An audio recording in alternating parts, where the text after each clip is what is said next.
este computador.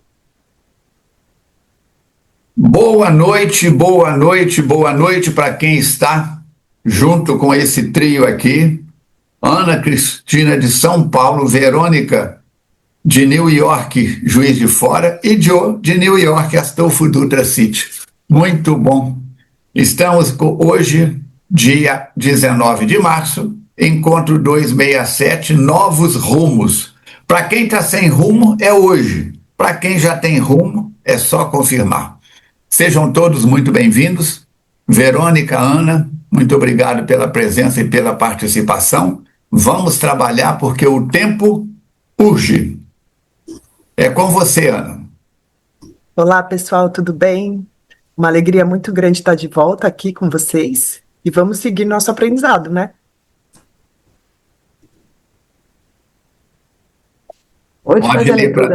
Pode ler para nós o Minutos de Sabedoria. Mensagem 267 do livro Minutos de Sabedoria. Deus está dentro de você, mas está também dentro de todas as demais criaturas que você encontra. Mesmo naqueles que não agem com acerto, está habitando permanentemente a divindade, que dos erros das criaturas humanas faz nascer o bem e o progresso. Não julgue, pois, apressadamente, pois aquilo que lhe parece ser um erro pode ser o início de um resultado maravilhoso. Vamos fazer a nossa prece, então. Amado Mestre Jesus, com o coração repleto de alegria e de gratidão, estamos aqui reunidos hoje para conhecer mais um pouco sobre essa história tão profunda que Manuel Filomeno de Miranda nos traz, mostrando, assim como a mensagem de hoje, que um erro pode ser o início de um resultado maravilhoso, que todos nós estamos sujeitos a ele e que podemos a qualquer momento transformar erro em acerto. Por isso, as palavras do companheiro Filomeno vêm trazer uma luz à nossa existência, mostrando que todos temos possibilidade de se transformar, de se melhorar. Por isso, agradecemos pela oportunidade desse encontro semanal, onde luzes são trazidas para iluminar o nosso caminho, e rogando a esse Deus de imensa bondade e misericórdia que continue a nos envolver, a nos amparar, a nos inspirar, a nos intuir, a nos proteger, para que possamos, com confiança, com firmeza, com decisão, continuarmos como trabalhadores da seara do Cristo, produzindo cada vez mais e buscando o nosso aperfeiçoamento. Damos graças mais uma vez e rogamos que os bons espíritos nos inspirem no estudo de hoje. Que assim seja. Que assim seja. Boa noite a todos, sejam todos muito bem-vindos. E a Ana também, um prazer tê-la de novo conosco. Suas palavras iniciais, Ana. Oi, gente, já falei, né? Eu queimei a largada. É um prazer enorme estar aqui com vocês de novo, sempre juntos, sempre estudando, né? Aprendendo um pouco mais. Muito bem. Então, vamos avançar aqui na nossa tarefa. Espera aí. Muito bem. Nosso encontro de hoje, lembrando a você, querido irmão, querida irmã, que é uma alegria muito grande a sua presença aqui no nosso ambiente. O que houve aqui? Tchau, tchau, tchau, tchau. Espera aí.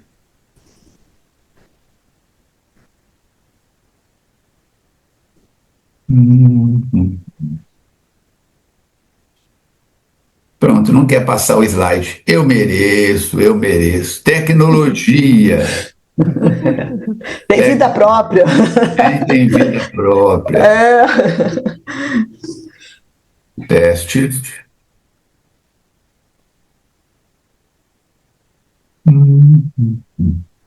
Minutinho só.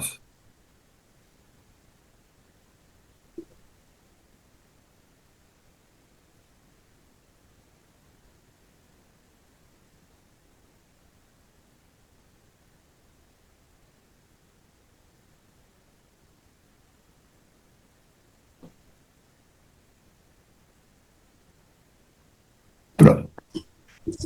Zerei. Agora, por que o senhor não quer passar, senhor slide?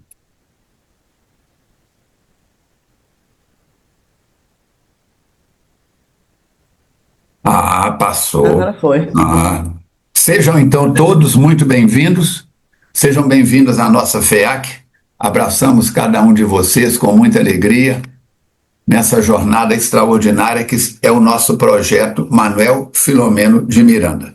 Lembrando que na próxima terça-feira, dia 24 de março, nós teremos na FEAC a nossa reunião do GVV, Grupo de Valorização da Vida, para pessoas que querem aprender a valorizar mais a vida, assim como também para aqueles que queiram,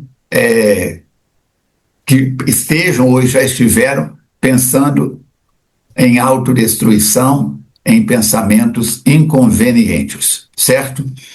A palavra nossa para este ano é reparar, reparação.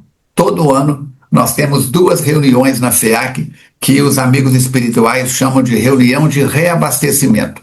Uma no último final de semana de maio ou no 1º de junho, onde encontramos todos os trabalhadores e frequentadores de grupos de estudos e os amigos espirituais dão as suas palavras de estímulo. E um em maio e outro em dezembro. Na de dezembro, todo ano eles dão uma palavra para o próximo ano.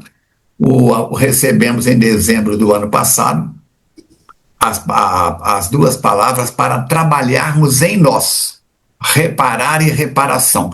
Cuidado que não é para reparar a vida dos outros, não, é para reparar a gente.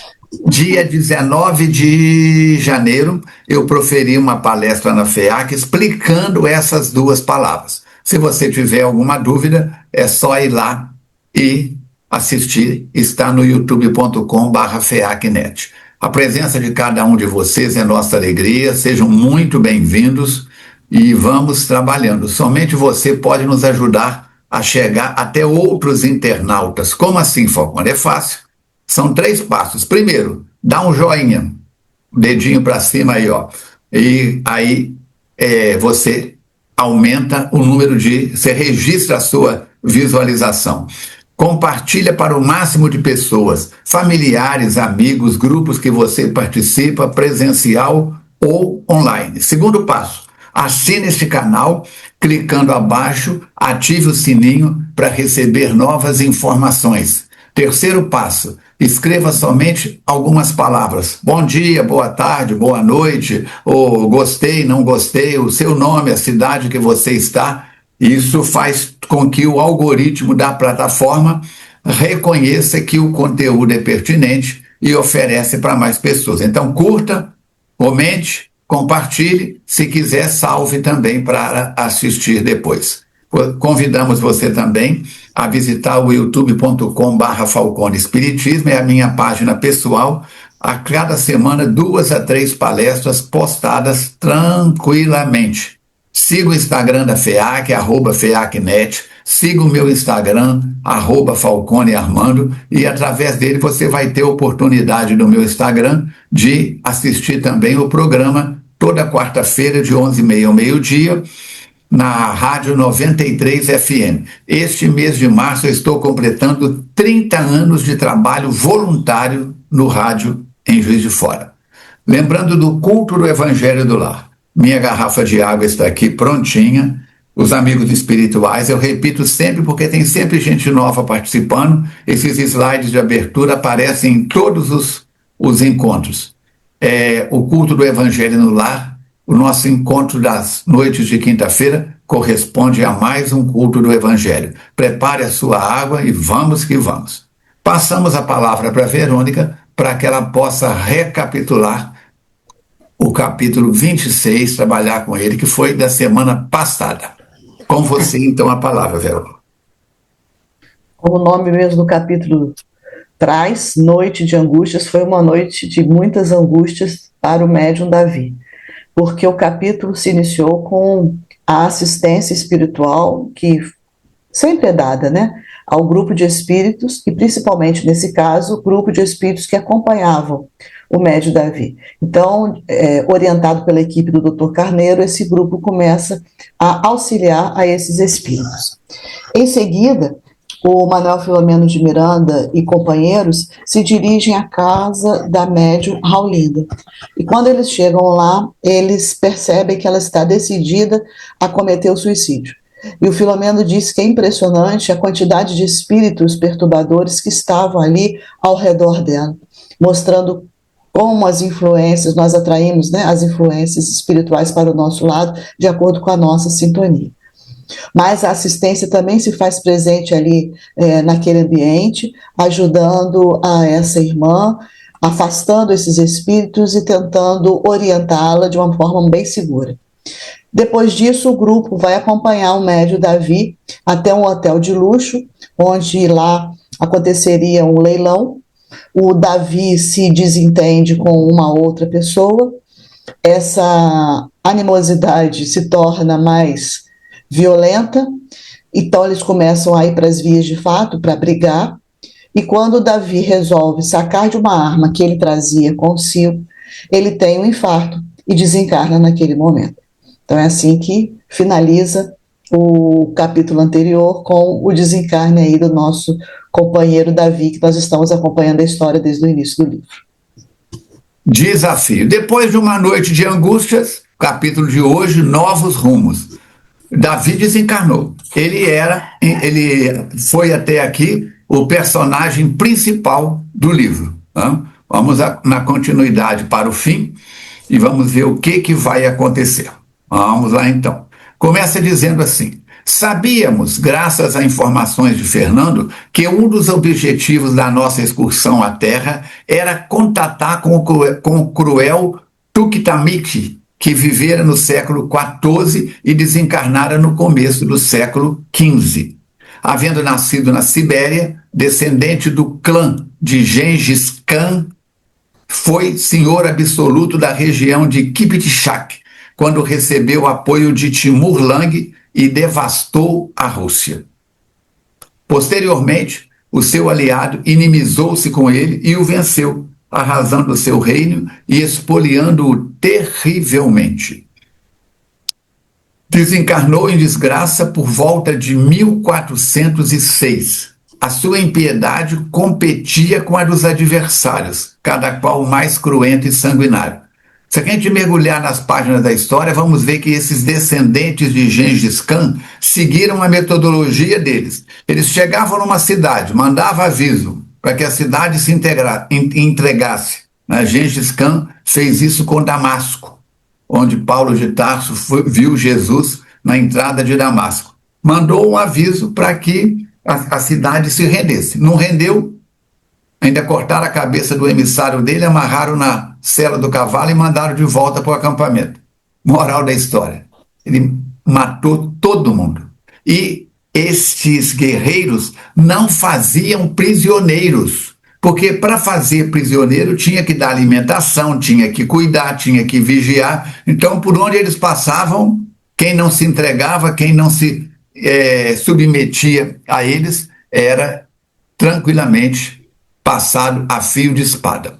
Quando da eleição do soberano das trevas, fez parte do séquito que o apresentou, passando depois a condição de ministro do seu reino de vandalismo.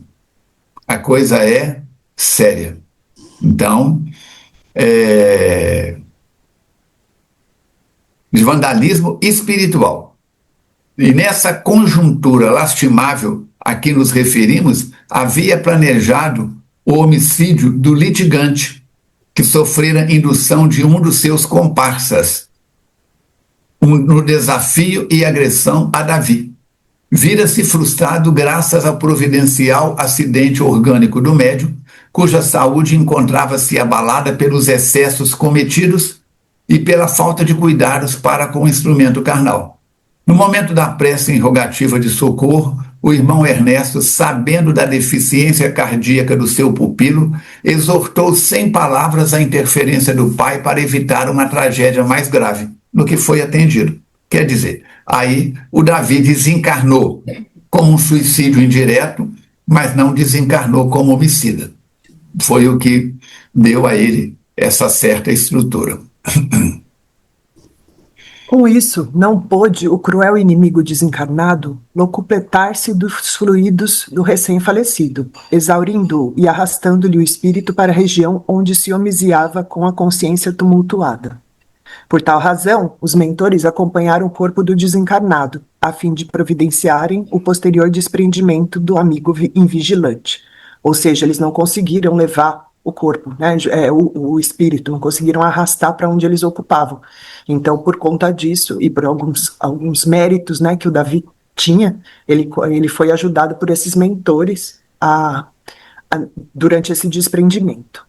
Era o início também, para a ambiciosa Adelaide, de outro período existencial, quando se daria conta do comportamento leviano e da falência espiritual ao lado do esposo, e começaria a expungir o passado leviano. De certo modo, surpreso com o inesperado desfecho da discussão, o títere siberiano ficou algo desconcertado. Embora os seus áulicos celebrassem o evento com ruidosa festa de triunfo, aproveitando-se da desordem do ambiente, em hospedagem vampirizadora nos indivíduos ali reunidos e descuidados moralmente.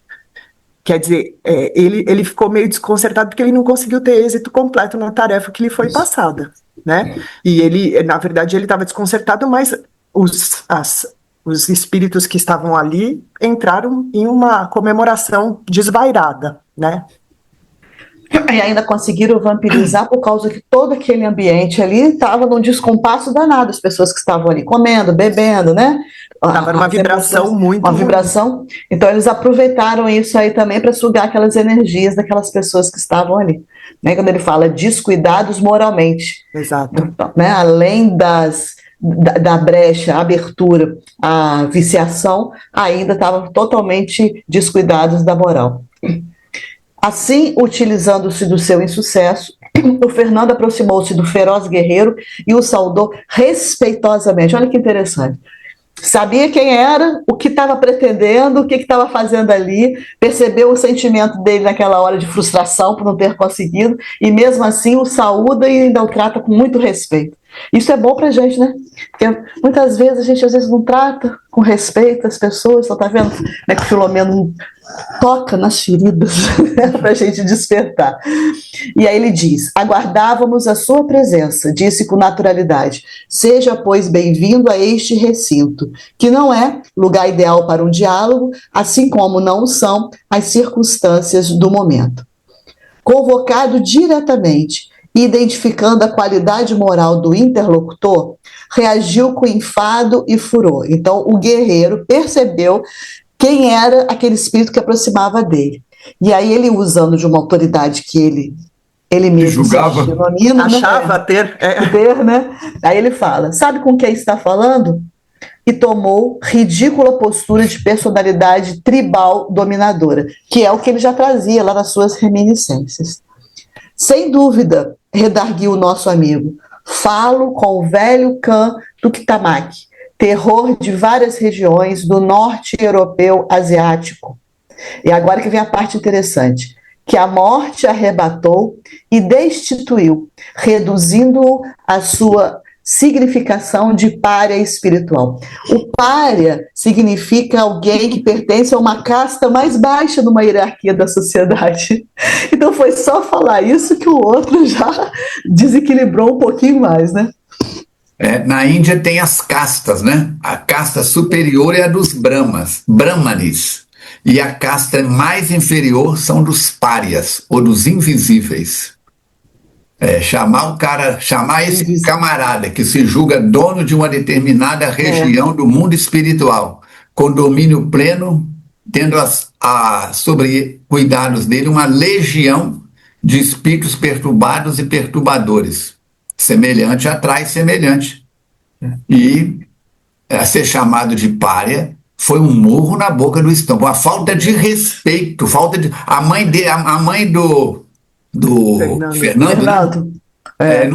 A minha avó diria: sua mãe não te deu educação, não? Ela não deu educação para ele, não. As palavras finais, chamando ele de pária, alcançaram-no como uma chibatada. Ele congestionou o rosto, que assumiu o aspecto de máscara horrenda, com os olhos esbugalhados, vermelhos, chamejantes, blasonando, quer dizer, gritando: eu posso fulminá-lo com meus poderes e com a minha vontade. Cuidado, portanto. E ele tranquilamente responde: embora aqui não seja o lugar próprio, aceito o seu repto. Quer dizer, aceito. É como se ele tivesse convidado ele para um duelo. Lembra na França, na época dos mosqueteiros? O camarada tirava a luva e julgava na direção do rosto do outro. Estava feito convidado para o duelo. Né? Então, ele diz: embora aqui não seja o lugar próprio, aceito o seu repto, por saber que não passa a sua assertiva de basófia. Basófia é conversa fiada. Igual a meninada fala hoje, bater lata, para intimidar os incautos e medrosos, que se lhe submetem ao talante. O cã ergueu as mãos em atitudes de quem se prepara para disparar dardos magnéticos, e fixou os olhos terríveis em Fernando, que permaneceu impassível, concentrado e aureolando-se de luz violáceo alaranjada em todo o corpo, que o defendia da irradiação negativa. Lembra da frase que nós usamos no último capítulo, né? Violência gera violência, lá do profeta das colunas da Ponte Rio-Niterói. Suando em bagas e exalando forte odor a enxofre, o bicho blasonou, colocou a conversa para frente, né? E ele bradou prontamente. Vamos ver o que ele bradou. É aí com a Ana agora. Eu sou um diabo. Ajoelhe-se diante de mim. Você viu o que acabei de fazer com o outro. Referia-se a Davi. Não foi a primeira vez que o enfrentei, bem como a seu médico, não sabe, você sabia? Nosso companheiro, sem nenhuma reação, respondeu: sei sim, e recordo-me da obsessa que você conduziu ao Dr. Hermann. O irmão é espírito doente, e não lenda. A fantasia diabólica de que se utiliza não me assusta, não me produz qualquer preocupação, por ser fruto da sua imaginação perturbada, sem estrutura nem realidade. Tampouco o amigo fez coisa alguma significativa, além de inspirar o rebelde ao duelo verbal estúpido, que culminou na luta insana.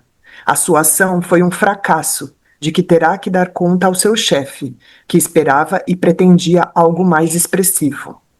Nossa, né? É um lorde falando. A gente devia aprender com o Fernando. Essa calma que ele tem, né? Diante de um, entre aspas, diabo mesmo, né?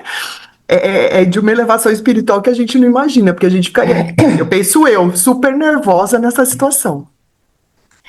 Continuando, então. Eu o exorto, em nome de Deus, esse sim, o Todo-Poderoso, a render-se ao bem, a mudar de comportamento, tomando rumo novo. São mais de 600 anos de alucinação, de peregrinação perversa no mundo inferior, longe da luz, da paz, do discernimento, do amor. Aproveite, amigo irmão. Este é o seu momento grandioso de libertação das sombras e da hediondez. Soa a sua hora de despertamento. O reino da fantasia perversa chega ao fim. Detenha-se. Jesus o espera para apresentá-lo ao Pai Criador. Ou seja, ele diz, né, olha só, está chamando a atenção dele para a oportunidade. Né? São 600 anos na escuridão. Imagina o que é isso, né? 600 anos de cultivo desse ódio, dessas coisas ruins. Então ele chama a atenção, olha só, está chegada a sua hora. E ele responde: nunca. O meu reino é outro e o meu chefe tem nome diferente.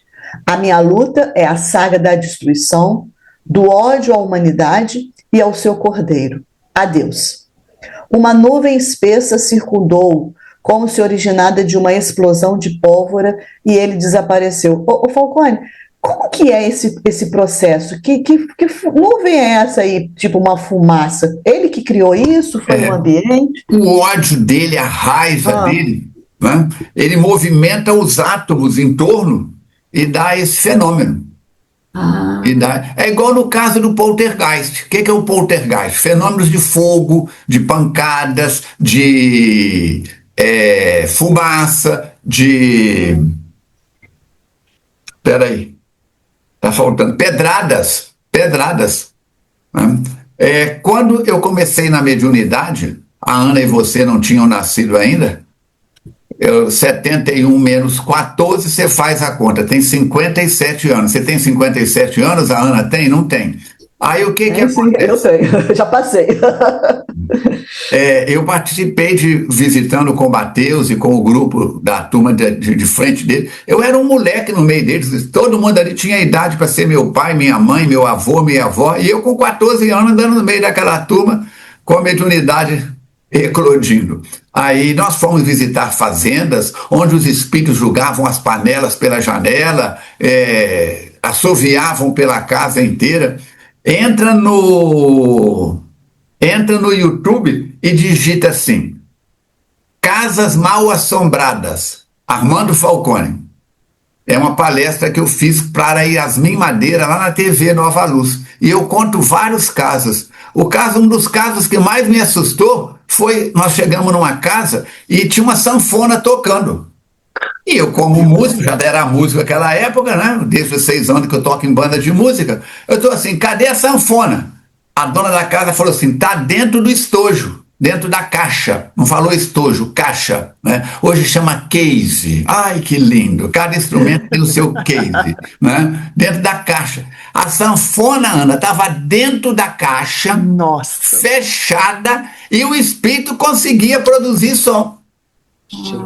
Ele pegava as panelas de comida, jogava pela janela. As galinhas vinham tudo para poder comer, os porcos e aquela coisa toda. Batia a porta, batia a janela, punha fogo nos móveis, balançava aquelas fazendas antigas. A telha era telha canudo. Não sei se você conhece a telha canudo, é uma que encaixa na outra. Sim. E batia, igual castanhola na mão de espanhola. Então, são fenômenos físicos que eles produzem com o pensamento negativo, com a raiva, com o ódio, movimentam as moléculas, movimentam os átomos. E você pequeno, com 14, 16, você não tinha medo? Como Tinha era? medo de nada. Tinha medo de nada. E meu pai ele pescava muito com tarrafa e eu ia com ele, desde pequenininho. A tarrafa agarrava, ele dizia assim, segura na tarrafa e mergulha, para tirar a tarrafa do fundo do rio. Meus 2 irmãos não iam de jeito nenhum. Eu também não iria. descia agarrado pela tarrafa, ia lá no fundo do rio, tirava a tarrafa e voltava. O que meu pai mandava eu fazer, eu fazia. O que o Mateus encarnado mandava eu fazer, eu fazia. Fui obediente. E aí, com isso, ele sai dali, né, como ele desaparece, e o Fernando ainda tem oportunidade de dizer: voltaremos a nos encontrar antes do que você imagina. E os acompanhantes dele, desse chefe que estavam ali diante do acontecido, o que fizeram? Debandaram, como uma soldadesca em frene sem comando, e deixaram o imenso salão do clube. Engraçado que há momentos antes eles estavam vibrando com o que aconteceu, vampirizando as pessoas, mas de repente sentiram que a coisa ficou um pouquinho complicada e deram no pé. Não é brincadeira não. Vamos que vamos. Dando sequência, pouco a pouco as pessoas se recompuseram e o banquete logo mais se encerraria sem brilho como cenário de infelizes sucessos. Pensa bem, gente, está numa festa. O camarada saca do revólver, vai dar um tiro no outro e ele é que cai, fulminado. O oponente de Davi foi retirado às pressas, visivelmente ebetado pelo álcool, pelos fluidos deletérios aspirados e pelo choque nervoso ante a morte do outro. Que ele quase que deve ter se sentido corresponsável por aquilo. Porque foi ele que foi lá provocar o Davi. Lembra quem é ele? É o camarada que queria a peça que o Davi também queria e deu aquela confusão toda. Ato contínuo, retornamos, é a equipe espiritual, hein, gente? Ao centro espírita quase às 2h da manhã. O doutor Hermann Grass, que acompanhara o diálogo de Fernando com o perverso líder das sombras, ficou impressionado. As suas experiências transcorriam em outra área, especificamente no auxílio à reparação das peças orgânicas desestruturadas, gastas em decomposição.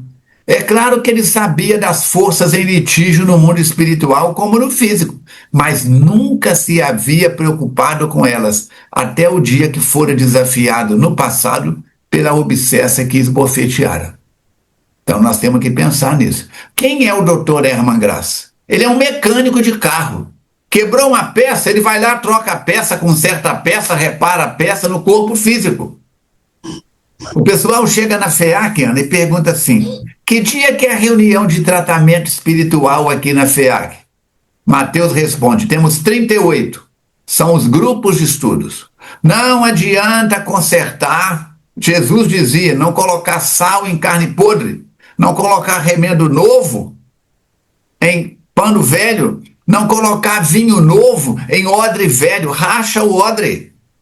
Não tem jeito. Então não adianta a pessoa chegar lá com um problema de um câncer, tira o câncer. Ele não muda o comportamento, não tem transformação moral, aparece o câncer em outro lugar. A situação é delicada. Delicada mesmo. Então o doutor Herman Graz é um mecânico. Ele, pelas mãos do Davi, efeitos físicos, ectoplasma, fluidoterapia, aquela história toda, ele fazia o que fazia.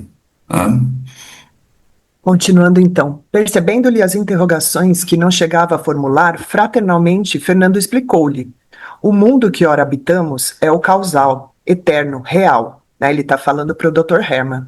O físico é uma pobre modelagem deste. Por isso, importante em nosso labor é o ser profundo, o espírito. O que não significa desvalor para as ações de beneficência, de ajuda ao corpo, que desempenha papel de vital importância na vida. Preferencialmente, porém, o ser espiritual é o causador das glórias e quedas, a que se impõe por meio dos pensamentos, palavras e obras. Inexoravelmente, a toda ação corresponde uma reação semelhante. Os danos ao organismo físico e psíquico podem ser reparados mediante providências e técnicas especiais, mas somente serão erradicados quando houver a mudança nos seus painéis de comando, pela transformação moral dos próprios pacientes. Foi o que o Falcone estava comentando com a gente, né? Se a gente não muda o odre, não adianta colocar o vinho novo lá. E como a morte é fenômeno inevitável da vida, sempre nos cabe a tarefa de preparar o ser para a sua imortalidade. Fazendo uma pausa oportuna, prosseguiu: o mundo espiritual é o grande lar, de onde se sai em viagem experimental da iluminação e para onde se retorna, com os resultados esculpidos na consciência. Compreensivelmente, aqueles que fracassam buscam fugir da responsabilidade e acumpliciam-se com outros semelhantes, em vãs tentativas de escaparem de si mesmos e da consciência divina. A gente assiste agora esse grupo, né, que escapa junto com o chefão lá do clã. São pessoas que compartilham das mesmas vibrações, né, e estão assim, fugindo de si mesmos e da sua consciência. Formam dessa maneira grupos alienados que se consideram justiceiros, arremetendo contra todos quantos lhe inspiram inveja, antipatia, ciúme. Ou seja, eles seguem fazendo o que eles faziam em terra, né? Não mudam, porque desencarna não muda a característica. Essa é uma luta em glória, por certo, pois que efêmera, tornando-se igualmente o tormento que os se vicia e os leva ao despertamento. Quando esse não se dá espontâneo, as leis da vida os recambiam à reencarnação em expiações libertadoras. Dessa forma, se lhes reajustando os implementos morais, as forças espirituais. É fácil. Mudar de comportamento é um desafio. A criança muda mais facilmente do que a gente. Mas depois que nós começamos, na adolescência, a misturar os conceitos dessa encarnação, abrem-se as comportas aqui atrás das células piramidais. A pineal expande. E aí o que acontece? Misturamos com o homem velho. Para mudar comportamento difícil de novo. É um desafio. Assim, a morte que os homens temem e nos pede para impedi-la de os arrebatar, para nós tem um sentido totalmente diverso. No caso do nosso Davi, o lamentável é a perda da oportunidade, que terá de reconquistar agora a duras penas e em largo tempo, e não a desencarnação em si mesma, mas nas circunstâncias deploráveis em que ocorreu. O benfeitor Vicente e os cooperadores que ali continuavam deram atendimento possível aos irmãos que conduzíramos para o socorro oportuno, alguns dos quais haviam sido encaminhados à nossa colônia. Os que permaneceram iriam ser objeto de assistência mediúnica por meio dos companheiros dedicados a psicofonia atormentada. Quando ele fala aqui de psicofonia atormentada, ele está se referindo aos espíritos que vão dar a comunicação aqui ou dos médiuns? A comunicação através dos médiuns. Dos médiuns. Mas dos espíritos, não é o médium que está atormentado, são os espíritos. Aí por isso que a psicofonia é intruncada, vamos dizer assim. Aquilo que Mateus, Dona Anita e Irmã Clarissa explicam sempre. Se o espírito passar pelo campo magnético do médium e não proferir nenhuma palavra, ele leva um choque anímico e tem reconstituído uma série de elementos nele, vamos dizer assim, de fios que estavam desconectados. Igual a tomada, né? Você vai carregar o telefone, a tomada está ligada no telefone. Né? A tomada está aqui, mas não estava ligado. Reconecta um monte de coisas. Agora, quando ele ainda consegue falar, se expressar pela boca do médium, aqueles minutos ali são comunicações que não são prolongadas, a não ser nos casos de pesquisa, aquilo reorganiza. É como um carro que você leva para revisão. Eles examinam da para-choque da frente ao para-choque de trás. Faz uma revisão no carro todinho. Então, nesse grupo aí, nós vamos encontrar espíritos que o tratamento só no mundo espiritual vai surtir efeito e outros que serão trazidos à reunião mediúnica por causa da necessidade, né? Então, eles passariam por essa psicofonia atormentada em reuniões próximas, quando receberiam conveniente doutrinação e apoio. Por enquanto, demorar-se-iam sob custódia fraternal dos trabalhadores espirituais ali sediados. Então, está todo mundo sendo amparado e sendo ajudado ali de uma forma ou de outra.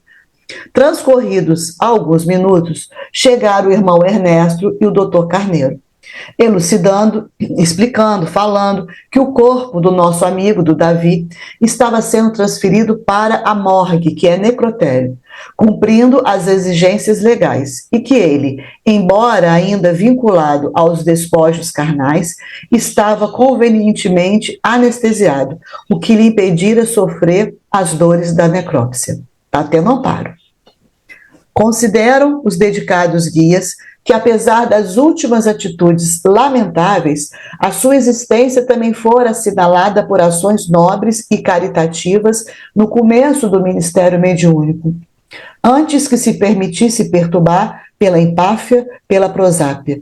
Portador de bons sentimentos, estes não lhe estavam bem estruturados no íntimo, a fim de resistirem ao cerco dos bajuladores, às calúnias dos invejosos, à perseguição da má vontade, às excursões negativas dos desencarnados infelizes. Ou seja, aquilo que foi feito de bom é computado na contabilidade dele.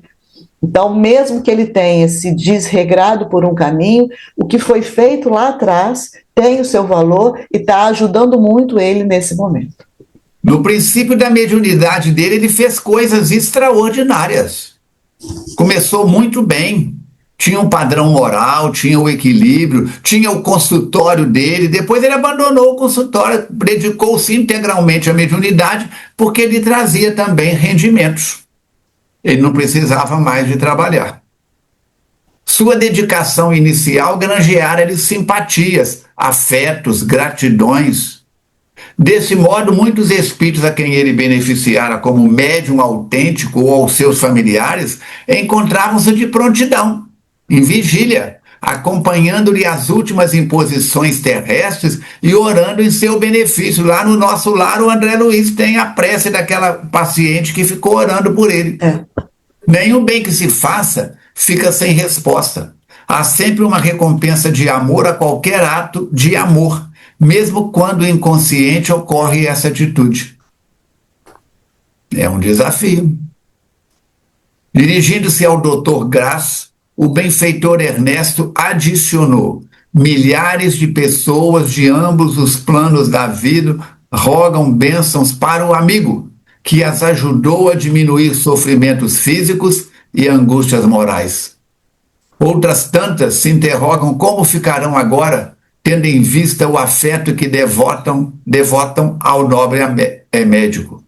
Sinceramente tocado, o cirurgião indagou por sua vez: como ficarei? Que farei? Bem sei que Deus me sustentará, porém, encerrado este capítulo, gostaria de prosseguir com uma visão diferente, no entanto, com o mesmo afã e a mesma dedicação. Então, o Dr. Herman está dizendo, né? Ele está, assim, confuso com qual será o destino dele. Né? Apesar de ter errado, ele gostaria de voltar para a tarefa renovado nesse momento. Dr. Carneiro, envolvendo-o em um amplexo, um abraço afetuoso, e comentou: ao bom trabalhador nunca falta oportunidade de ação, especialmente no delicado campo da caridade fraternal aos enfermos. Um especialista com as qualidades do querido irmão é bem-vindo ao nosso grupo de ação, exatamente neste momento em que as doenças graçam desenfreadas e a dor se agiganta nos corações aflitos. Tomaremos providências para que lhe seja facultado um curso de aperfeiçoamento acerca do perispírito e das suas funções, a fim de poder operar nessa área complexa onde estão sediadas as matrizes de muitos males. Quer dizer, Ana, ele ficou órfão. Ele ficou órfão. Ficou órfão de médium. O apoio dele era um médium. O médium morreu, como é que ele vai fazer agora? Ficou órfão de médio, e foi muito legal, porque o Dr. Carneiro diz, né, então você vai voltar a estudar um pouco para entender, porque como o Falcone tinha colocado, ele era um mecânico, né, ele era um executador de tarefas, e agora ele vai entender um pouco mais de como essas coisas acontecem para poder trabalhar, já que ele está se propondo, como o Dr. Carneiro diz, ao bom trabalhador nunca falta oportunidade. É como se fosse um mecânico que entendesse de uma determinada parte do carro. Exatamente. E agora vai ampliar o conhecimento, né, para outras partes. Exatamente. Aí ele, continuando aqui, o período dos fenômenos mediúnicos ostensivos, ruidosos, mesmo chocantes, vai cedendo lugar às sutilezas do comportamento, à educação dos pacientes, de modo a ser lograda a cura real. E a mediunidade deixa o palco do exibicionismo, que a uns convence, mas não os transforma intimamente para melhor. E a outros, pelo aspecto agressivo, como no caso em tela, provoca debate, suspeita, confusão mental. Ou seja, como tudo aqui nesse plano, os fenômenos, né, os mediúnicos estão evoluindo também. Precisou no início ter as cadeiras, a dança das cadeiras lá, precisou no início ter a sanfona tocando na caixa, para chegar evoluindo até que hoje, né, a gente tem uma outra mentalidade para enxergar esses fenômenos de uma maneira mais sutil, porque eles evoluíram para a gente evoluir também. O Divaldo conta que depois dessa conversa, o Dr. Herman Graz vai para o mundo espiritual e vai trabalhar no mundo espiritual e não mais comunicou-se. Depois da morte deste médium, vários outros médiums começaram a receber Dr. Fritz. Não era um Dr. Fritz. Falcone, com que autoridade você fala isso? Com a autoridade de confiança que eu tenho no Divaldo. E basta ver esse raciocínio. O que ele está dizendo? Você agora vai fazer cursos para cura real. Ah? E por que eu coloquei esse slide? O que eles poderiam falar para ele? Pega a terceira linha, tenha coragem, seja otimismo, mude, faça algo diferente, reinvente-se, seja feliz. Ah? Mas a gente passa por uma decepção e murcha. Ah, fulano me traiu, fulana me traiu, Beltrano me abandonou, ciclano não era quem eu pensava. E eu vou ficar parado? Não. Como é que fica? Frente, né? Segue para frente. E esse apoio nesse momento para ele foi muito importante, porque realmente ele estava assim, bem desolado, sem saber que rumo tomar. E aí a espiritualidade amiga já mostra para ele, ó, tem uma luz no final do túnel. Nós vamos aproveitar a sua capacidade, o seu trabalho, ter uma preparação e depois você volta ativa melhor do que estava fazendo antes, né? Este é o momento da doutrina espírita acima da manifestação mediúnica, não obstante a sua imensa contribuição à causa do bem, que foi isso que a Ana falou. Aquele momento de espetáculos, vamos dizer assim, que eles estavam fazendo, já não precisava mais daquilo, seria num outro patamar. Nesta casa de amor e luz, dispomos de excelentes médiuns que poderão ser adestrados para atividade curativa, como já vem ocorrendo discretamente. Então já havia cura ali, que é isso que o Falcone falou, que as pessoas chegam lá na FIAC perguntando, mas existe. Só que é de uma forma muito discreta, muito sutil. Muito sutil. Unindo as palavras aos atos, o Dr. Carneiro expôs ao irmão Vicente o que acabara de falar ao Dr. Herman e pediu-lhe permissão para que Leonardo um dos médiuns, fosse convidado a colaborar com o nobre médico no futuro, prosseguindo o labor agora sobre o novo comportamento. Então, assim como o Dr. Hermann ia se preparar, o Leonardo também seria preparado para trabalhar em conjunto com ele. O diretor espiritual não escondeu o seu contentamento, comprometendo-se a levar ao mentor do Leonardo a proposta edificante e convencionando que Fernando, que exercera a mediunidade curativa na sua existência anterior, encarregar-se-ia de adestrar o companheiro encarnado, o qual teria os seus compromissos mediúnicos aumentados com responsabilidade e ampliada. A sua responsabilidade ampliada.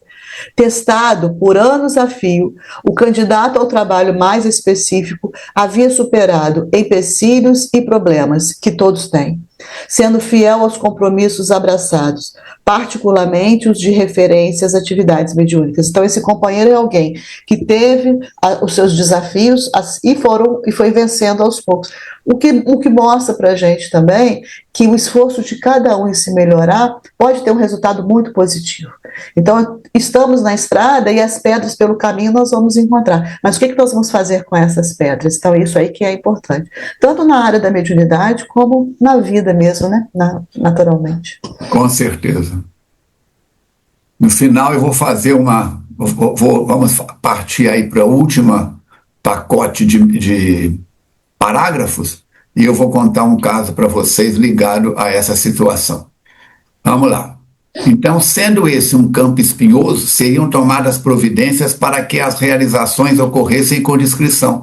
O próprio Dr. Hermann no futuro adotaria pseudônimo de modo a evitar as habituais romarias de necessitados em busca de milagres. Presta atenção no que está aí, ó. O próprio Dr. Hermann no futuro adotaria pseudônimo. Ele não vai se comunicar mais como Dr. Fritz. Mas, Falcone, e esse monte de médiuns que recebe Dr. Fritz? Da mesma forma que o Davi passou a receber outro espírito, passando-se por ele, está usando o nome, está usando a fama, está usando a forma atrativa de captar a clientela. Né? E aí vem a explicação. Olha só, eles vão, e terminando aí o capítulo, vamos partir para os momentos finais. Novos rumos se delineavam, abençoados para o desdobramento das realizações espíritas. Os envolvidos na programação aguardavam agora a ocasião de ouvirem o mentor de Leonardo, assim como ele próprio. Após as aflições do processo de crescimento espiritual, surgiam possibilidades de crescimento íntimo para todos, particularmente com o ingresso do médico cirurgião na caravana conduzida pelo Dr. Carneiro. Ele agora não manda mais. Ele agora não comanda. Ele é comandado. Outras atividades aguardavam-nos e os desafios se tornavam mais próximos, convidando-nos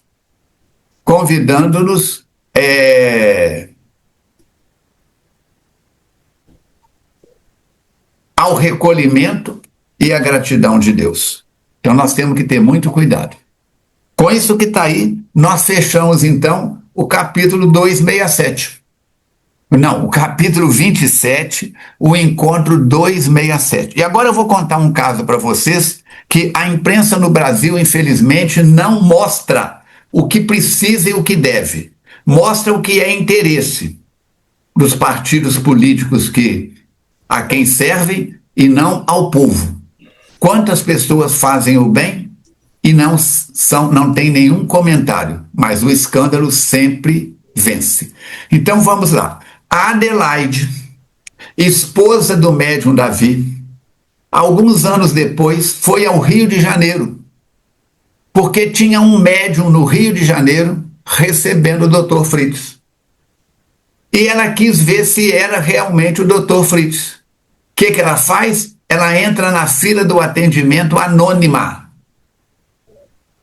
Anônima. E quando chega a vez dela, o espírito que se fazia passar pelo Dr. Fritz, não era ele, como nós acabamos de ver, dirige-se a ela como a uma pessoa comum. E ela vira para ele e pergunta assim: Dr. Fritz, o senhor não está me reconhecendo? Ele olhou para ela e disse: não, minha filha, eu nunca te vi. É a primeira vez que eu estou te vendo. Ela disse: charlatão, mentiroso. O senhor trabalhou com meu marido, tal, tal, tal. O senhor disse que foi meu pai ou meu parente na Alemanha na época tal, número tal, tal, tal, tal, tal. Desmascarou o médium na frente e o espírito na frente de todo mundo. Foi mostrado isso? Não. Por quê? Não tem nada a ver com isso. Eu estou só comentando um fato. Não estou fazendo fofoca. Eu estou só comentando. E esse médium foi no Jô Soares, deu entrevista, fez, pintou e bordou. Hoje eu não sei. Tomou, sumiu.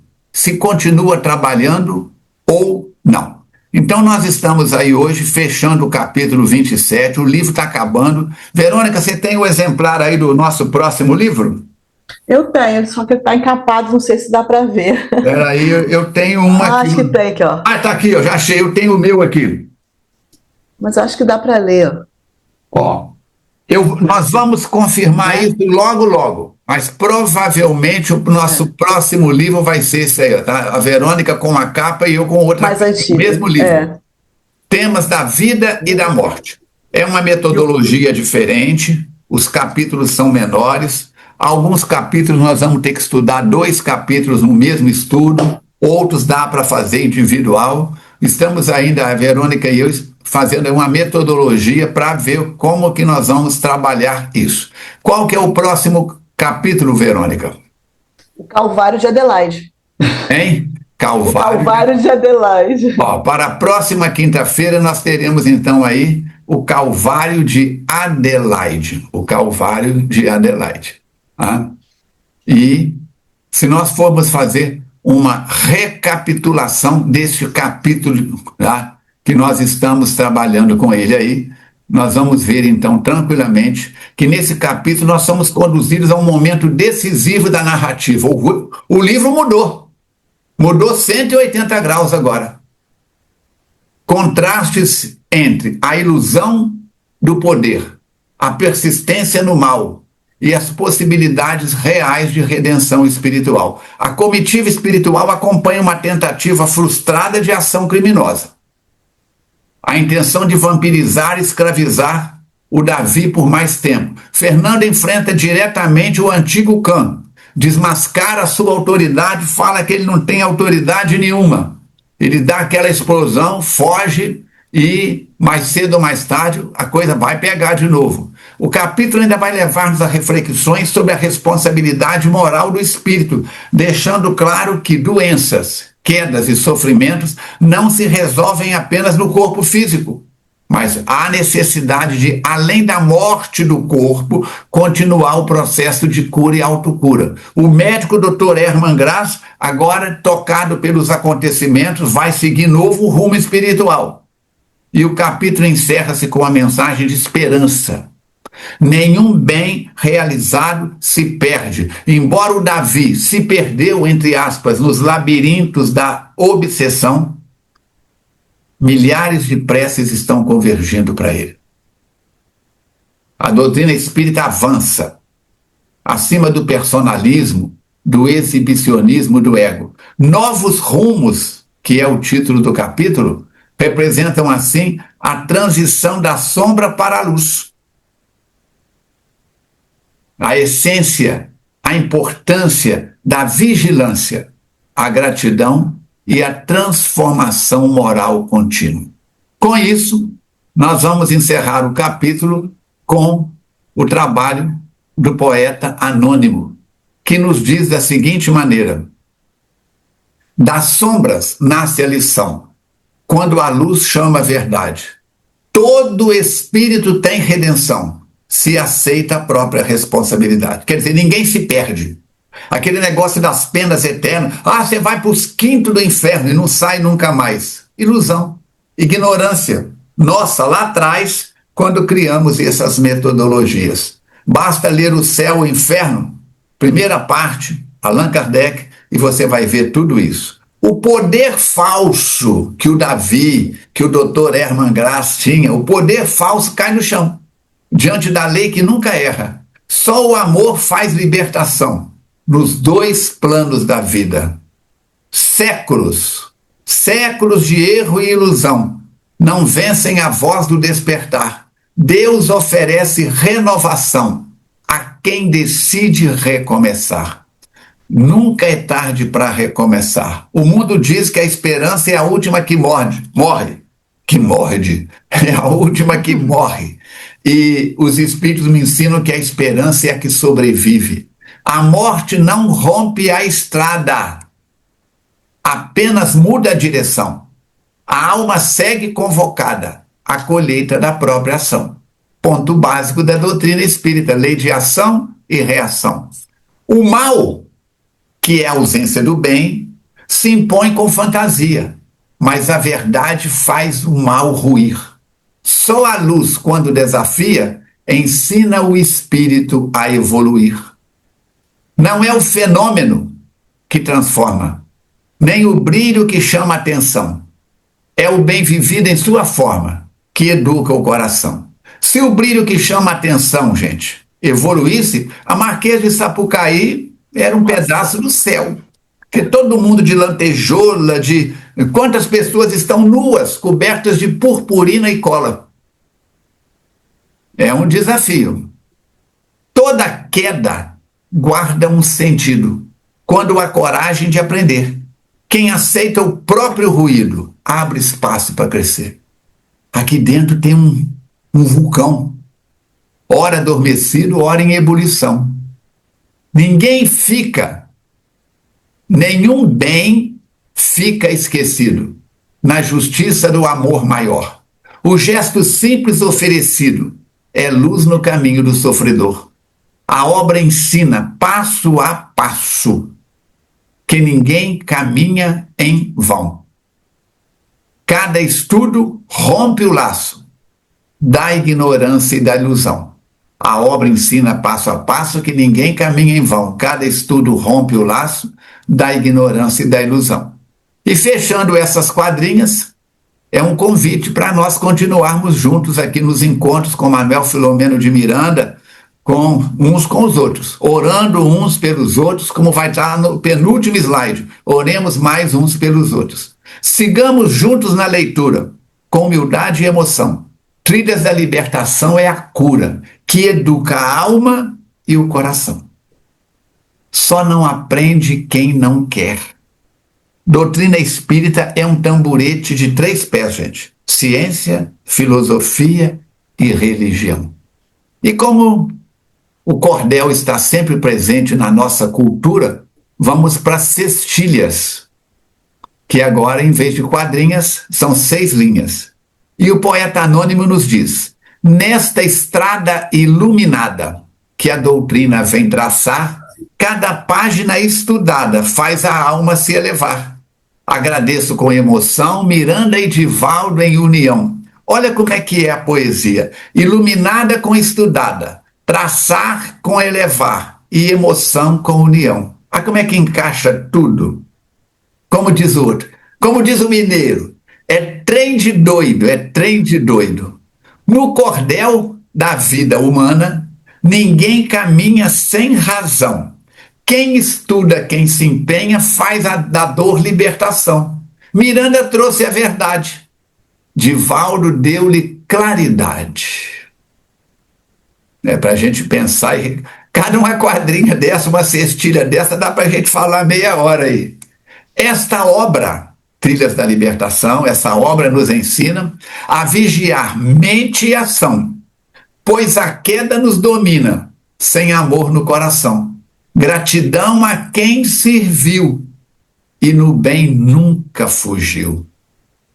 Assim, sigamos firmes no estudo, sem cansaço, sem temor, pois quem aprende muda tudo quando aprende com amor. Divaldo foi instrumento, Miranda trouxe o ensinamento. Encerramos com gratidão, mas seguimos na jornada, pois estudar é oração, na trilha iluminada, que Jesus nos dê guarida nessa obra bendita e vida. Ô Verônica, eu estou até pensando da gente largar o próximo livro e começar esse de novo, o que você acha? Ai, ai.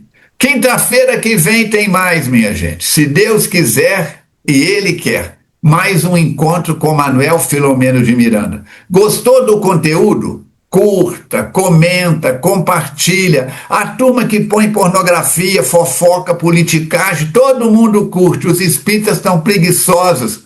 Ajude-nos a chegar mais longe. Entra também lá no youtube.com/Falcone Espiritismo e qualquer outro canal, de quem quer que seja. O conteúdo foi legal, tem Espiritismo do princípio ao fim. Curta, comenta, compartilha, salva. O algoritmo vai oferecer a um número maior de pessoas. Siga o Instagram da FEAC, siga o meu Instagram e vamos juntos. Por quê? Porque assim nós conseguimos chegar mais longe. Aí, Ana, esse Falcone aí você não conheceu, não. 8 anos de cabeça raspada. Até que a Alice falou, eu quero te ver de cabelo. Agora ela quer me ver de barba de novo, olha aí. A barba está crescendo. Eu mereço, mas está tudo bom. Então, vamos trabalhar-nos. E se você que tem perguntas, Espiritismo para iniciantes, quase 500 perguntas e respostas colocadas, rodando o mundo. Agradeço aí as 2 filhas do coração, as meninas, a Alice, que tem um nome igual ao da minha filha. A minha é Alice Carvalho Falcone. Essa aí é Alice Carvalho Dias. E Alice Dias Carvalho. E a Mariana, irmã dela. Onde estiverem, o nosso abraço fraterno. Ajude-nos a divulgar o SOS Preces, 3236-1122, diariamente de 8 às 24 horas, sempre um amigo pronto para ouvi-lo. Mais de 2 milhões de ligações atendidas, um trabalho extraordinário, 30 anos de serviço no bem. Lembre-se que o nosso encontro é também mais um evangelho no lar. Mesmo que você esteja assistindo fora do horário das 20 horas, o circuito de energias, a egrégora de luz está formada.